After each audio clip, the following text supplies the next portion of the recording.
Oh, I guess I'm warmed up, so I'm going first. So in my family, we try not to tell my mother anything bad because she is just the world's worst at saying, well, she's the world's best at saying the exact wrong thing at the exact wrong time. So when I was in high school or college, I was going through my first big serious breakup. This was the first guy I slept with, the first guy I told I love you. And in my family, you stick with that person. I mean, my parents have been together since they were 15 and 16 years old. My little sister has been with her now husband since she was 15 years old. You know, I was supposed to stay with this guy.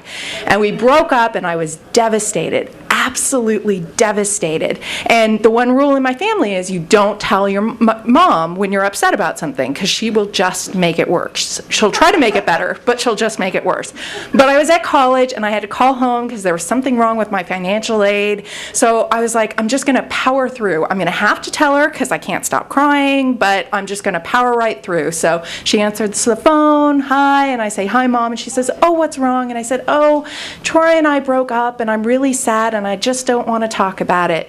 And she says, oh, well, you're not going to be much fun at Christmas.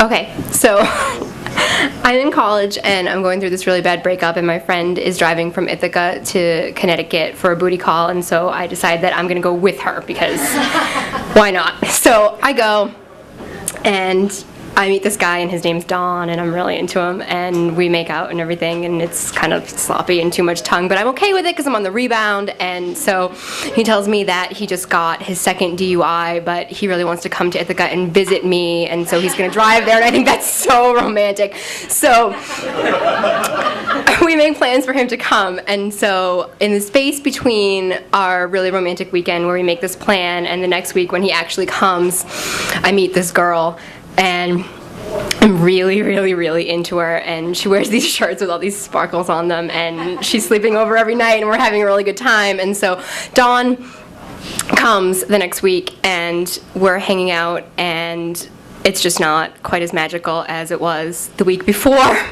And I'm sitting in my bed, and he's sitting on the floor, and we're trying to get to know each other better, and I see all these sparkles in my bed, and so I tell him that I'm really glad he came and that he should enjoy the cable, but I have to go, and so I leave, and Don drove 5 hours on a suspended license to sleep in my dorm room by himself.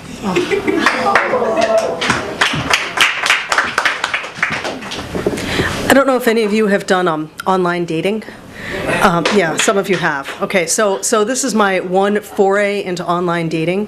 I was just out of a really bad relationship that ended in a screaming argument in the middle of Harvard Square that I think people are still talking about. And I was looking for someone just to hang out with, and this guy started writing to me because of my admittedly Craigslist profile.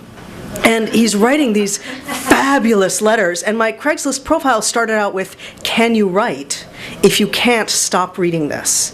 And he could write. So he's writing me these amazing love letters, these incredibly passionate love letters. And I'm writing back to him, and things are getting really heated online. So we decide to meet, and he says, well, let's go to the zoo. Sounds like not a bad first date. So we go to the zoo. It was a beautiful spring day. He brings me balloons. I really like balloons and things like that. It's a really nice date. I recognize him because of the balloons, and he doesn't really look like the picture he sent me, but he doesn't really look all that bad. And I guess I don't look like the picture I sent him, but I don't look all that bad. So we're walking through the zoo, and all the animals in the zoo are getting it on. So things are looking good. The Galapagos turtles and the Galapagos tortoises and the giraffes both are just right there in front of us. And finally we sort of go around a corner, and he leans into me to kiss me, and I swear to God I was kissing a dead fish. And all I could think is, oh, we should have gone to the aquarium instead. That was good. That was good. A little tricky. So, let's see. First person, step up. Tell me your name. Karen. Karen. So who believes Karen? Let's hear an applause. Oh my God. You believe my mom's that cruel? Are you ready? Step forward. What's your name? Jennifer, step forward. Please, applause if you believe Jennifer.